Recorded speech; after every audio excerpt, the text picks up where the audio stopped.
फिर उसके बाद आता है उत्क्षिप्त उत्क्षिप्त व्यंजन। जिन व्यंजनों का उच्चारण करते समय जीभ उलटकर वायु को बाहर फेंकती है वह उत्क्षिप्त दृष्ट पृष्ठ द्विगुण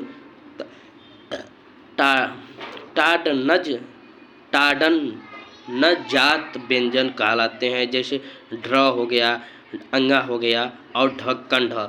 ये क्या है हमारा क्या उत्थिज दृष्ट पित्त द्विगुण टाडन जात व्यंजन कहलाते हैं। इनका टाडन जात व्यंजन कहलाते हैं। जैसे अंगा हो गया, ढड़ हो गया। मतलब क्या है, जिन व्यंजनों का उच्चारण करते समय जीभ उलटकर वायु को बाहर निकाल कर फेंकती है उन्हें उत्क्षिप्त दृष्ट पित्त द्विगुण टांडवनवजात व्यंजन कहलाते हैं। उदाहरण में अंगा ढ होता है। फिर उसके बाद आता है अंतस्थ व्यंजन।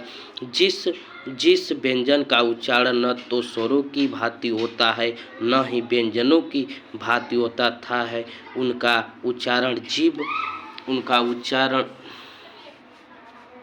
उनका उच्चारण तालु दांत ओष्ठ के स्पर्श करने से होता है परंतु कभी भी पूर्ण स्पर्श नहीं होता है। उन्हें अंतस्थ व्यंजन कहते हैं या कहलाते हैं। इनकी संख्या 4 होती है। य र ल व। अगर य र ल व आ जाए तो इन्हें अंतस्थ व्यंजन कहते हैं, क्योंकि जिस व्यंजन का उच्चारण न तो स्वरों की भांति होता है और न ही व्यंजनों की भांति होता है, अर्थात इनका उच्चारण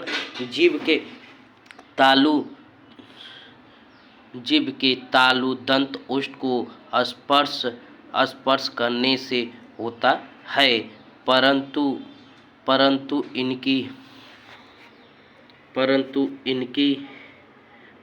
कहीं भी पूर्ण स्पर्श नहीं होता है।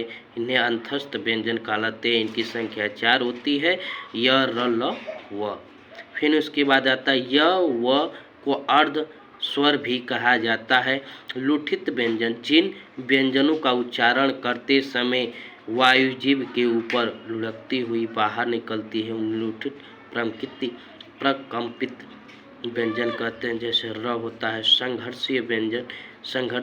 वे व्यंजन जिनका उच्चारण वे व्यंजन वर्ण जिनका उच्चारण करते समय वायु बिना संघर्ष के बाहर निकलते हैं वह संघर्षीय व्यंजन कहलाते या अर्ध स्वर कहलाते हैं। उसके बाद आता है पार्श्विक व्यंजन। तो पार्श्विक व्यंजन क्या है या पार्श्विक शब्द क्या है या पार्श्विक व्यंजन किसे कहते हैं? पार्श्व शब्द का अर्थ होता है बगल में। पार्श्व शब्द का अर्थ होता है बगल में। जिस व्यंजन का उच्चारण करते समय वायु जीभ के दोनों बगल से निकलती है उन्हें पार्श्विक व्यंजन कहते हैं। जैसे ल है तो ल का जब हम उच्चारण करेंगे तो हमारे जीभ के दोनों बगल से